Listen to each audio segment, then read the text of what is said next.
Hello everyone, in this video we are going to discuss the solution for consecutive number sum. So it is a hard type question, but I'm sure that after you have learned about its approach, you will find it very easy to solve it. Okay, so it is hard only in the name, but you will see its solution, you will find it very easy. So let's see how we can solve this problem. Right. So coming to the question, in this question, we have been given an integer n. Let's suppose n equal to 15. And what we need to do is we need to find the number of ways in which we can write n as the sum of consecutive positive integer. So, what do you mean by sum of consecutive positive integer? We just need to tell how many ways are possible by which, for which the sum of consecutive positive integer is equal to n.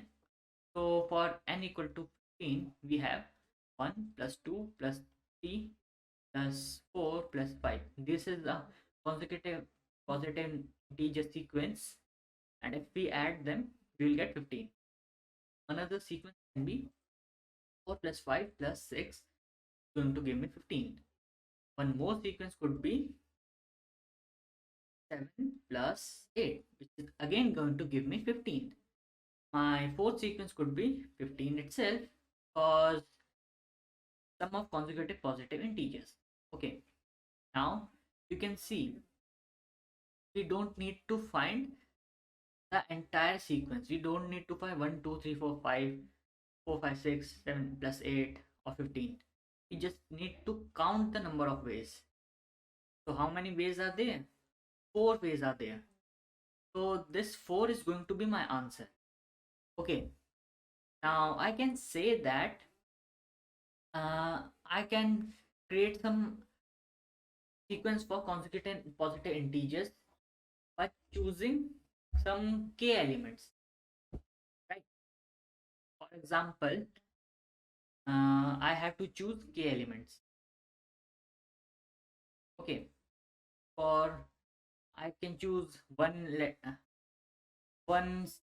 sequence in one consecutive positive integer sequence,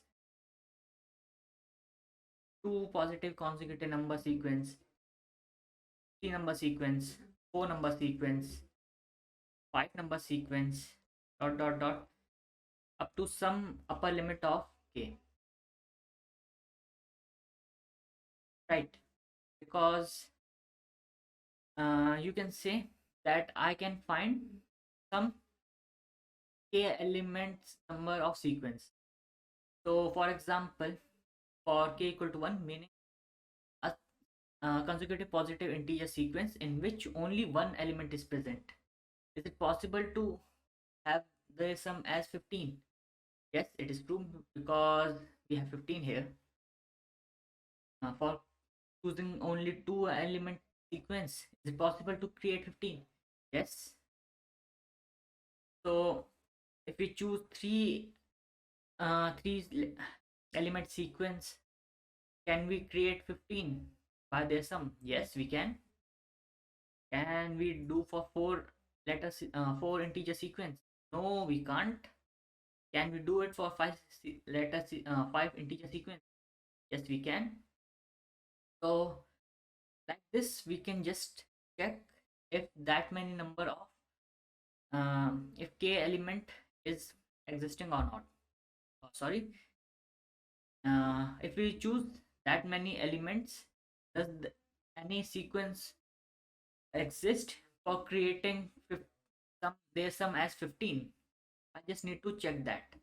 How I'm going to check that, I will do this work later. Okay, but first I need to do is I need to find the some upper limit for k, because I don't know till how many element sequence I need to check. Okay, how I'm going to check, I will discuss this later. But first I need to check for how many letters, for number of uh, how many number of consecutive positive integer sequence I need to check. How many element in that sequence should be present. So I need to first find upper limit for the k. So for that, Let's suppose that I have some sequence that is starting with x. Okay, x is start of the sequence, start of sequence of consecutive positive integer. Okay, x is start of sequence of consecutive positive integer, for which when we do there's some x plus 1, x plus 2, dot dot dot, x plus k minus 1, because they are k elements. Okay, this will give me their sum as n. So this is something what I need to find.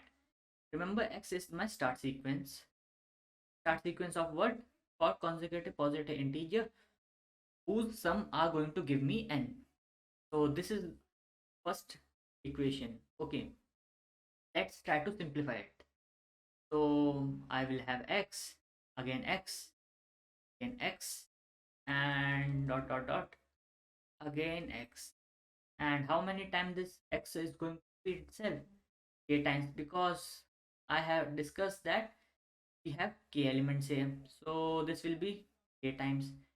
All right, plus 1 plus 2 plus 3 plus 4 dot dot dot, k minus 1. All right, now as I discussed that they are k elements, so this is going to be k times x, right? Now look at this carefully. Isn't it the sum of n natural numbers? Instead of n we have k just. So we know the sum of n natural number is going to be n into n minus 1 by 2. So we are going to write it here just in terms of k into k minus 1 by 2. That's it. And equal to, now we have one equation. Now for solving this equation, either I should know the value of x, or I need to know the value of k, or I should have one more equation involving x and k. Now this is an equation. Either I need to find x and k, x or k, or I should have one more equation. All right. And why I'm not saying that I need one more equation or one more variable for n? Because n is already given in a quotient, given integer n. And when we are trying to solve this equation, we are already aware what our n is. All right. So n is already given. So either we know x or we need to know k. Now, look carefully at this statement. What this says is sum of consecutive positive integers. So my x should be a positive integer always, because x is starting off sequence of consecutive positive integer. X is always going to be positive. X will be always positive. This is I know. Okay, now let's try to simplify this in terms of x. So if we will do this, then we will get n minus k minus 1 divided by 2 and whole divided by k. Now this is the same equation here, and we know that x is always going to be greater than 0. Now we are just going to replace x here. So I can definitely say if x is equal to this and x is always greater than 0, then n minus k into k minus 1 divided by 2 divided by k is also going to be greater than 0, right? And if this is true, then I can definitely say the numerator of this equation is also going to be positive.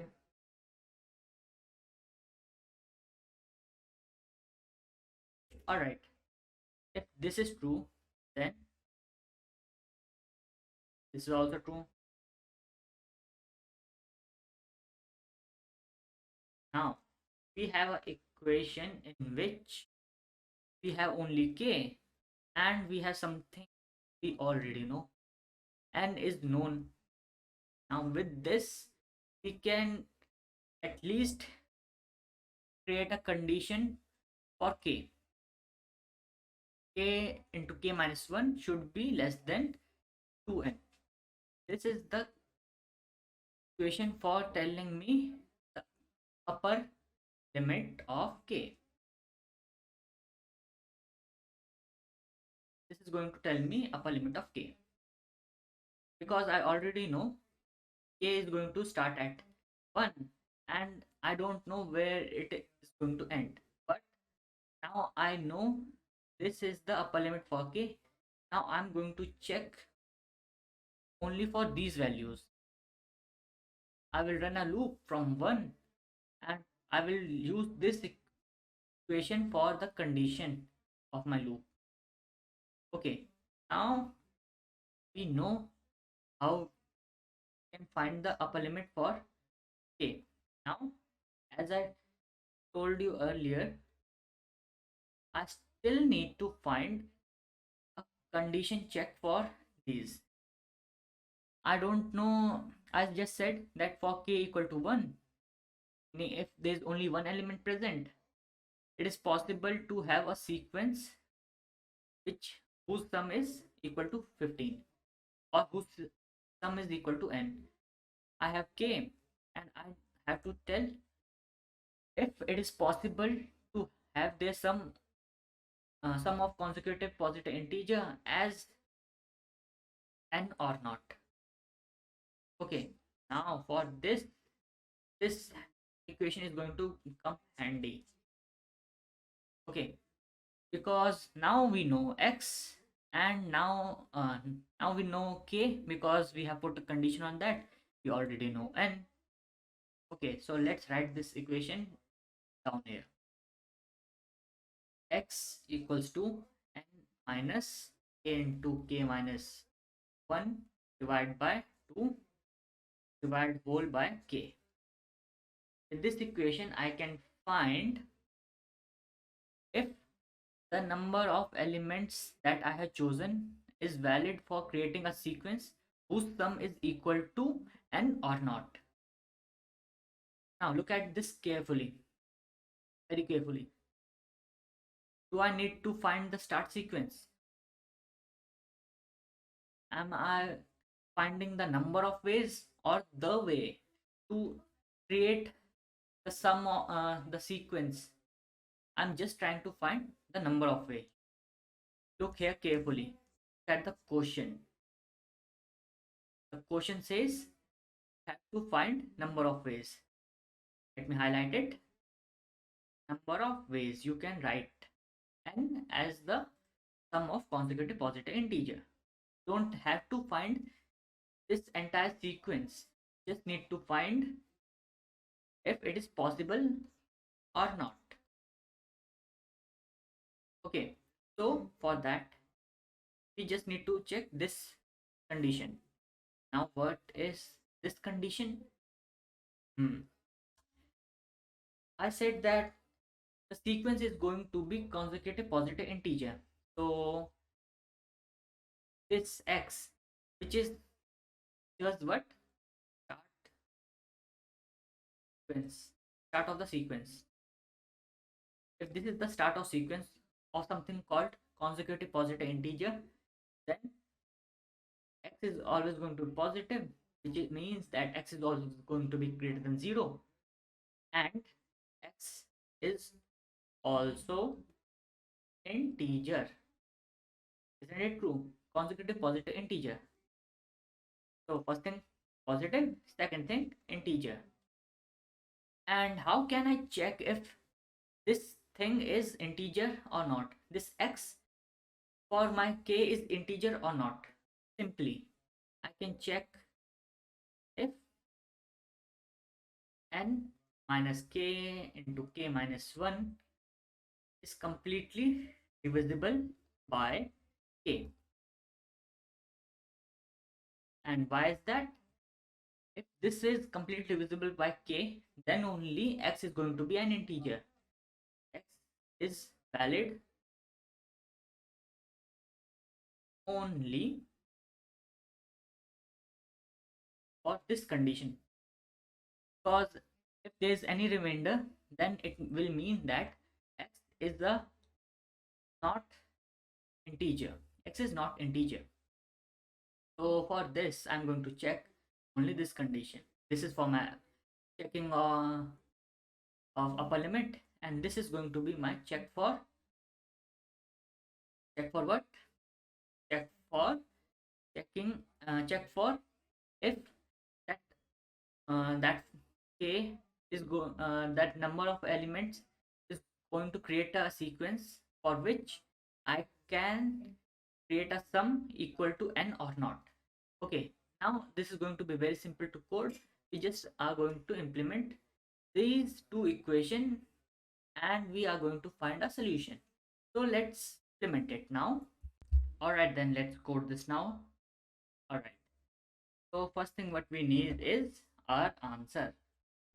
So int answer equal to 0, and we need to write a loop for our k. K was nothing but number of element in the consecutive number sequence, which was starting with 1, because at least one element should be present there to form a sequence, right? Now we found one equation which was telling us the upper limit for the k, which is k into k minus 1 is less than 2 times of n. So let's write that k into k minus 1 is less than 2 times of n and k plus plus. Now what we need to do is we need to find if the numerator of our x is divisible by k or not. Here this was our numerator. Yeah, this was our numerator, and we were checking if it is divisible by k or not. And why we are doing that? So that we can find if x is valid or not, because x is also an integer, right? So let's form the numerator, which was n minus k into k minus 1 divided by 2. Okay, if my numerator of x was divisible by k, then this means that I have found a way for which the sum of consecutive numbers is equal to n. And after this, I'm just going to return the answer. So let's run it now. Okay, I found okay.